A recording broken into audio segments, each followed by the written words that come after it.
اللہ کے محبوب علیہ السلام کے ایک صحابی گھوڑا فروخت کر رہے ہیں، تو ایک صحابی اور آئے تو انہوں نے کہا کہ یہ گھوڑا بیچتے ہو؟ کہا ہاں بیچتا ہوں۔ کتنے کا؟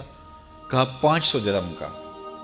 تو عرب گھوڑے کے اوپر سواری کر کے چیک کرتے تھے، دیکھتے تھے، ٹرائی لیتے تھے۔ تو گھوڑے کے اوپر جب ٹرائی لی نا تو واپس آ کے کہا کہ اس کا 600 درہم لوگے؟ اس نے کہا میں تو 500 میں بیچنے آیا ہوں، تو تم 600 دیتے ہو تو بسم اللہ۔ تو پھر وہ کہنے لگے اچھا 700 لوگے؟ انہوں نے کہا کہ مجھے اور کیا چاہیے؟ تو کہا نہیں یہ گھوڑا تمہارا تو 800 کا ہے۔ وہ کہنے لگے ہاں میرا گھوڑا 800 کا ہے۔ تو کہا پھر 500 کا کیوں بیچ رہے ہو؟ کہا میری مجبوری تھی، میں نے بیٹی کی شادی کرنی تھی اور میں مجبوری سے 800 کا گھوڑا 500 میں بیچ رہا ہوں۔ انہوں نے کہا میرے صاحب میرے بھائی میں تو 800 میں لوں گا، جب ہے 800 کا ہے تو میں 500 کا کیوں لوں؟ انہوں نے کہا بسم اللہ۔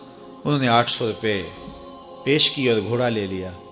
تو کہا کہ میری تو مجبوری تھی کہ میں نے بیٹی کی شادی کرنی تھی اور میں اس لیے گھوڑا 300 سستا بیچ رہا تھا، اور تم نے 800 کا لیا جب تمہیں 500 کا مل رہا تھا۔ کہا میری بھی مجبوری تھی۔ کہا تمہاری کیا مجبوری تھی؟ کہا میرے رسول کا فرمان میری مجبوری تھی۔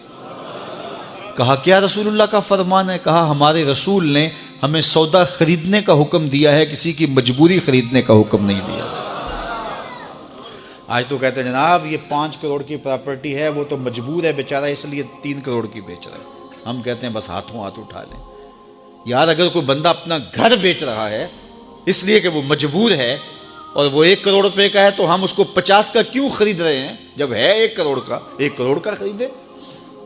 اور جو ساری زندگی لوگوں کی مجبوریاں خریدتے ہیں، فلاں پراپرٹی فلاں کی مجبوری سے خریدی، فلاں پراپرٹی فلاں کی مجبوری سے خریدی۔ کچھ لوگ اس طاق میں رہتے ہیں کوئی مجبور ہو تو اس سے خریدیں۔ اللہ اکبر، پھر ایک وقت آتا ہے کہ یہ مجبور ہوتا ہے اور اس کی پراپرٹی کوڑیوں کے بل بک رہی ہوتی ہے۔ ہم نے اپنی آنکھوں سے ایسے مناظر دیکھے ہیں۔ تو کسی کی مجبوری نہ خریدیں، سودا خریدیں۔ طاق میں نہ رہیں کہ کوئی مجبور ہو تو سستا بیچے۔ جو اس کی قیمت ہے اس کی قیمت سے لیں، پھر دیکھنا کہ عرش کا رب اس کے اندر برکت کتنے ڈالتا ہے۔